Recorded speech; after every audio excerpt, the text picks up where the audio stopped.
महाभारत की कथा एक महाकाव्य है जिसमें युद्ध, धर्म, नीति और जीवन के गहन सत्य छिपे हुए हैं। इस महाकाव्य का एक अत्यंत महत्वपूर्ण हिस्सा भगवद गीता है, जिसमें भगवान श्री कृष्ण ने अर्जुन को अपने ज्ञान और उपदेश से मार्गदर्शन किया। यह उपदेश कुरुक्षेत्र के युद्ध भूमि पर हुआ, जहां एक ओर धर्म की रक्षा के लिए संघर्ष था, वहीं दूसरी ओर व्यक्तिगत और सामाजिक जिम्मेदारियों का भी सामना करना था। इस गीता का संवाद न केवल युद्ध के मैदान में हुआ, बल्कि जीवन के विभिन्न पहलुओं पर भी प्रकाश डालता है। महाभारत के युद्ध की शुरुआत से पहले, जब दोनों पक्षों के सैनिक युद्ध के लिए तैयार थे, अर्जुन ने अपने रथ को युद्ध भूमि के बीच में खड़ा कर दिया और देखा कि सामने अपने ही रिश्तेदार, गुरु और मित्र खड़े हैं। युद्ध की इस स्थिति में अर्जुन का मन विचलित हो गया। उन्होंने सोचा कि इस रक्तपात से किसी को भी लाभ नहीं होगा, और उन्होंने युद्ध की बजाय शांति का मार्ग अपनाने की सोचने लगे। अर्जुन की इस स्थिति को देखकर भगवान श्री कृष्ण ने उन्हें उपदेश देना शुरू किया। अर्जुन की दुविधा को समझते हुए भगवान श्री कृष्ण ने कहा, अर्जुन, तुम क्यों विचलित हो रहे हो? क्या तुम नहीं जानते कि जीवन में संघर्ष अनिवार्य है और इससे बचना संभव नहीं है? इस युद्ध में तुम्हें अपनी जिम्मेदारी निभानी होगी, क्योंकि यह धर्म का युद्ध है। कृष्ण ने अर्जुन को समझाया कि जीवन के हर पहलू में कर्म का पालन करना आवश्यक है। कर्म यानी कार्य करना धर्म के अनुसार होना चाहिए, और इस कर्म का फल अपने आप तय हो जाता है। भगवान श्री कृष्ण ने अर्जुन को कर्म योग के सिद्धांत से अवगत कराया।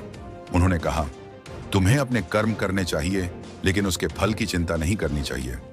कर्म करते समय मन में निष्कलंक और निष्कलंक होना आवश्यक है। इससे तुम्हारे कर्म फलदायी होंगे और तुम्हें मानसिक शांति मिलेगी। कृष्ण ने अर्जुन को यह भी बताया कि जीवन में कर्म करने के बाद भी अगर परिणाम न मिले तो भी कर्म को न छोड़ें।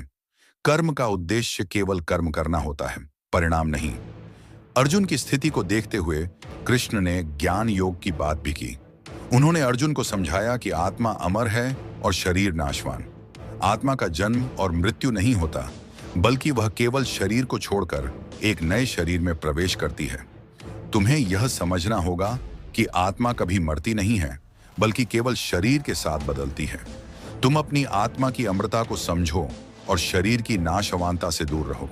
भगवान कृष्ण ने अर्जुन को यह भी बताया कि आत्मा की पहचान और उसके अस्तित्व को समझने के लिए ध्यान और साधना की आवश्यकता होती है। भगवान श्री कृष्ण ने भक्ति योग का भी महत्व समझाया। उन्होंने अर्जुन को बताया कि भगवान की भक्ति और प्रेम से ही वास्तविक शांति प्राप्त होती है। भक्ति योग के माध्यम से व्यक्ति भगवान के प्रति पूर्ण समर्पण करता है और अपने हर कार्य को भगवान के प्रति अर्पित मानता है। कृष्ण ने कहा, भक्ति ही वह मार्ग है जो मनुष्य को परमात्मा के समीप ले जाती है। भक्ति के माध्यम से तुम्हारी आत्मा को शांति मिलती है और तुम जीवन की कठिनाइयों को पार कर पाते हो। जब अर्जुन ने कृष्ण से युद्ध के दौरान धर्म की स्थिति को लेकर सवाल किया, तो भगवान श्री कृष्ण ने उन्हें समझाया कि धर्म और अधर्म के बीच का फर्क समझना आवश्यक है। उन्होंने कहा, धर्म वह है जो सच्चाई और न्याय के मार्ग पर चलने का निर्देश देता है। अधर्म वह है जो सच्चाई और न्याय के विपरीत होता है। इस युद्ध में तुम्हारा धर्म है कि तुम अपने परिवार और समाज की रक्षा करो, चाहे तुम्हें इसका परिणाम क्या भी हो। कृष्ण ने अर्जुन को अपने जीवन और कार्यों में स्वधर्म का पालन करने की सलाह दी। स्वधर्म वह है जो व्यक्ति के स्वयं के कर्तव्यों और जिम्मेदारियों से संबंधित होता है। अर्जुन को अपने कर्तव्य का पालन करते हुए युद्ध के मैदान में अपनी जिम्मेदारी निभानी चाहिए थी। कृष्ण ने अर्जुन को यह भी बताया कि व्यक्तिगत इच्छाओं और स्वार्थों से ऊपर उठकर समाज और धर्म के प्रति अपनी जिम्मेदारी निभाना ही सच्चा कर्म है।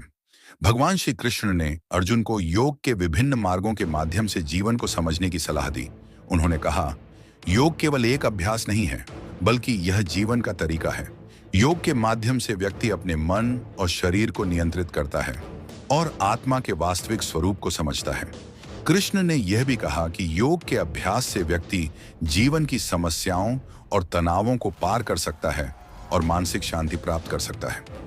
अर्जुन ने कृष्ण के उपदेशों को ध्यान से सुना और उनकी बातों को समझा। उन्होंने कृष्ण के द्वारा दिए गए ज्ञान को अपने जीवन में अपनाने का निर्णय लिया। अर्जुन ने अपने डर और संकोच को छोड़ते हुए युद्ध के मैदान में जाने का निश्चय किया और धर्म की रक्षा के लिए लड़ने का प्रण लिया। कृष्ण के उपदेशों ने अर्जुन को नई ऊर्जा और साहस प्रदान किया और वह युद्ध के मैदान में जाकर अपने धर्म का पालन करने लगा। भगवान श्री कृष्ण का यह उपदेश केवल अर्जुन के लिए नहीं, बल्कि सभी मानवता के लिए एक अमूल्य धरोहर है। गीता के माध्यम से भगवान कृष्ण ने हमें यह सिखाया कि जीवन में कर्म, ज्ञान, भक्ति और योग के माध्यम से हम अपने उद्देश्य को प्राप्त कर सकते हैं और शांति प्राप्त कर सकते हैं। गीता का संदेश हर व्यक्ति के लिए महत्वपूर्ण है और इसे अपने जीवन में अपनाकर हम सच्चे सुख और शांति प्राप्त कर सकते हैं। तो दोस्तों, यदि आपको यह कहानी पसंद आई हो तो कृपया इस वीडियो को लाइक करें, अपने दोस्तों और परिवार के साथ शेयर करें और हमारे चैनल स्पिरिटिफाई को सब्सक्राइब करना न भूलें। हम आपके लिए और भी रोचक और ज्ञानवर्धक कहानियां लेकर आते रहेंगे।